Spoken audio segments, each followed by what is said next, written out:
सभी श्रोताओं को मेरा नमस्कार। मेरा नाम प्रियंवदा त्रिपाठी और मैं अपने चैनल में आपका स्वागत करती हूं जिसका नाम है focus to education with Priyamvada. तो अपने आज के वीडियो में मैं चर्चा करूंगी प्राथमिक शिक्षा की एक नई समस्या के बारे में जिसका नाम है विकलांग एवं मंद बुद्धि बालकों के लिए प्राथमिक विद्यालयों की स्थापना की समस्या। यानी जो विद्यार्थी दिव्यांग हैं, जो चल नहीं सकते, सुन नहीं सकते, बोल नहीं सकते या देख नहीं सकते, या मंद बुद्धि बालक हैं जिनकी मतलब बुद्धि उतनी तीव्र नहीं है, उनका IQ उतना तेज नहीं जितना एक सामान्य बच्चे को होता है, तो उनके लिए, उन बालकों के लिए प्राथमिक विद्यालयों की स्थापना की समस्या कि किस प्रकार से उनके लिए हम प्राथमिक विद्यालय स्थापित करें, जिसको हम अंग्रेजी में बोलेंगे problem of establishing primary school for handicapped and mentally retarded children.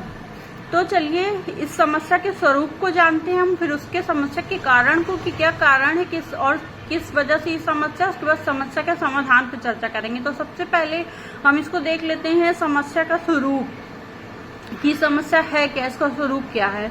UNESCO की एक रिपोर्ट के अनुसार संसार के कुल विकलांग और मंदबुद्धि यूनेस्को की एक रिपोर्ट के अनुसार संसार के कुल विकलांग और मंदबुद्धि बालकों की संख्या का 1/4 भाग भारतीय बच्चों का है। यानी संसार में यूनेस्को की एक रिपोर्ट आई थी जो संयुक्त राष्ट्र या राष्ट्र का एक मतलब एक इकाई है, एक पार्ट है, एक मतलब कि एक ऑर्गेनाइजेशन है, इंटरनेशनल ऑर्गेनाइजेशन। उसकी रिपोर्ट के अनुसार संसार के कुल विकलांग एवं मंदबुद्धि बालकों की संख्या का 1/4 भाग भारतीय बच्चों का है।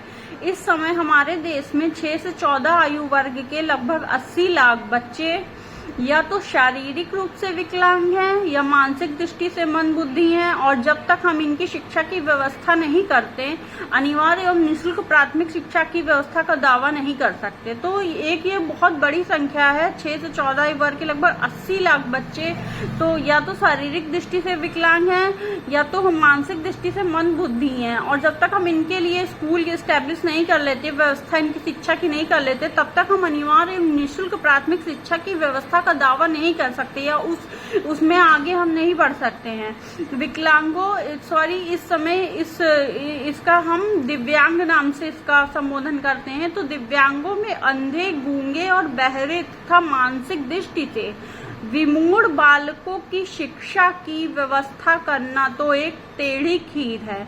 यानी जो दिव्यांग हैं उसमें जो अंधे हैं, जिनको दिखाई नहीं देता या बोल नहीं सकते, गूंगे हैं, बहरे हैं, जिनको सुनाई नहीं देता, तथा मानसिक दृष्टि से विमूढ़ बालकों, जो मानसिक दृष्टि से मंद बुद्धि के बालक हैं, उनकी शिक्षा की व्यवस्था करना तो एक टेढ़ी खीर है। इनके लिए अलग से प्राथमिक विद्यालयों की व्यवस्था करने की एक बड़ी समस्या है। तो चलिए हम इस समस्या को कारण को जान लेते हैं कि इसका कारण क्या है। इस समस्या के मुख्य कारण इसमें मैं 4 पॉइंट्स में डिस्कस करूंगी।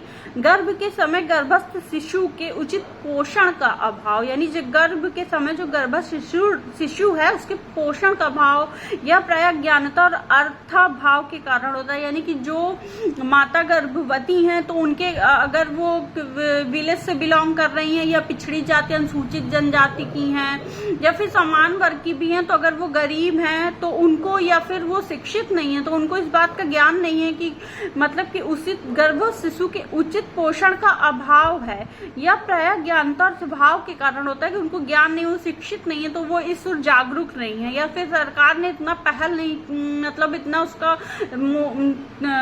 कड़ा प्रशासन नहीं है कि इस प्रकार से औरतों की किस प्रकार सहायता करनी चाहिए। जो पैसा ऊपर से आता है वो बीच में अधिकारी लोग या प्रशासन के लोग उसका उपयोग कर लेते हैं, तो इस प्रकार से वो आम जनता तक नहीं पहुंच पाता। तो ये भी एक बड़ी समस्या है। फिर दूसरा, शिशु काल में बच्चों का उचित देखभाल न करना। जब बच्चे छोटे हैं, शिशु काल में, बाल्यावस्था में, तो उनका उचित देखभाल न करना, इसके कारण प्रायः विकलांगता और मानसिक पिछड़ापन दोनों ही बढ़ जाते हैं। जाहिर सी बात है, जब उनका पोषण नहीं होगा, उनकी देखभाल नहीं होगी, तो वो विकलांग होंगे या उनकी मानसिक पिछड़ापन दोनों ही बढ़ जाएंगे। फिर है तीसरा, गूंगे, बहरे और अंधे बच्चों के लिए साधन संपन्न विद्यालयों की कमी, यानी हमारा इंफ्रास्ट्रक्चर इस प्रकार होना चाहिए या उसमें कमी, इंफ्रास्ट्रक्चर उस प्रकार नहीं, ढांचागत सुविधा जिससे बच्चों को उस विद्यालय में जो गूंगे हैं बच्चे, बहरे, जान, उनके हिसाब से उस हिसाब से उनको शिक्षा दी जानी चाहिए, अलग से व्यवस्था की। फिर चौथा, ऐसे स्कूलों के लिए प्रशिक्षित शिक्षकों की कमी, यानी जो ट्रेंड एजुकेटर हैं, ट्रेंड टीचर हैं, उनकी कमी है ऐसे बच्चों के लिए। उनको मतलब ये स्किल नहीं है उनके अंदर कि वो ऐसे बच्चों को कैसे पढ़ा सके, इसकी कमी है। ऐसा नहीं कि शिक्षक नहीं है, पर जिस हिसाब से बच्चों 80 लाख बच्चे ऐसे हैं जो शारीरिक दृष्टि या मानसिक दृष्टि से दिव्यांग हैं, तो उनके लिए ऐसे टीचरों की अभी कमी है हमारे देश में। तो चलिए हम इसको समझ लेते हैं कि समस्या का स्वरूप हमने समझ लिया, समस्या के कारण समझ लिया, समस्या का समाधान समझ लेते हैं कि इस समस्या का समाधान क्या है। तो चलिए देखते हैं। इस समस्या के समाधान के लिए भी सरकार प्रयत्नशील है, बस कार को गति देने की आवश्यकता है। तो इसमें मैं 5 पॉइंट में डिस्कस करूंगी। इसका पहला पॉइंट है, बच्चे विकलांग ना हो, बच्चे दिव्यांग ना हो, इसके लिए गर्भ में उनका उचित पोषण किया जाए।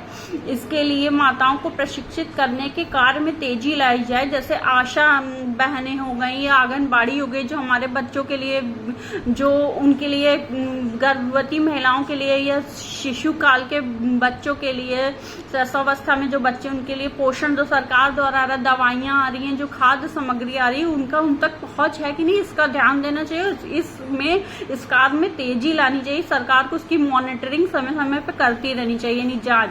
फिर दूसरा है, शिशुओं की उचित देखभाल में भी अभिभावकों को प्रशिक्षित किया जाए, यानी शिशुओं की उचित देखभाल कैसे करनी, इसलिए अभिभावकों को एक ट्रेनिंग दी जाए, ट्रेनिंग सेंटर खोला जाए।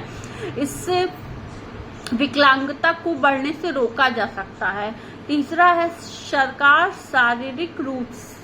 शारीरिक दृष्टि से समान विकलांगों, मानसिक दृष्टि से समान पिछड़े बच्चों की शिक्षा की व्यवस्था समान विद्यालयों में कर रही है। यानी सरकार क्या कर रही है, शारीरिक दृष्टि से जो सामान्य विकलांगों और मानसिक दृष्टि से समान पिछड़े बच्चों की शिक्षा की व्यवस्था समान विद्यालयों में कर रही, जबकि ऐसा नहीं कर रही है। और इस दृष्टि में उसने काफी सुधार किया है। शिक्षकों को इन बच्चों के साथ सहानुभूतिपूर्ण व्यवहार करना चाहिए, यानी जो शिक्षक है उनको इन बच्चों के जो शारीरिक रूप से विकलांग है या मानसिक रूप से दिव्यांग है, उनके साथ एक सहानुभूति भरा व्यवहार करना चाहिए तथा उनको शिक्षित करना चाहिए। फिर चौथा है, सरकार शारीरिक दृष्टि से गूंगे, बहरे और अंधे बच्चों को मानसिक दृष्टि से अति पिछड़े बच्चों के लिए अलग से विद्यालय खोल रही है। सरकार शारीरिक दृष्टि से गूंगे जो बच्चे, बहरे हैं, अंधे हैं और मानसिक दृष्टि से अति पिछड़े छात्रों के लिए अलग से विद्यालय खोल रही है, स्थापना कर रही है। ऐसे विद्यालय प्रत्येक जिले में एक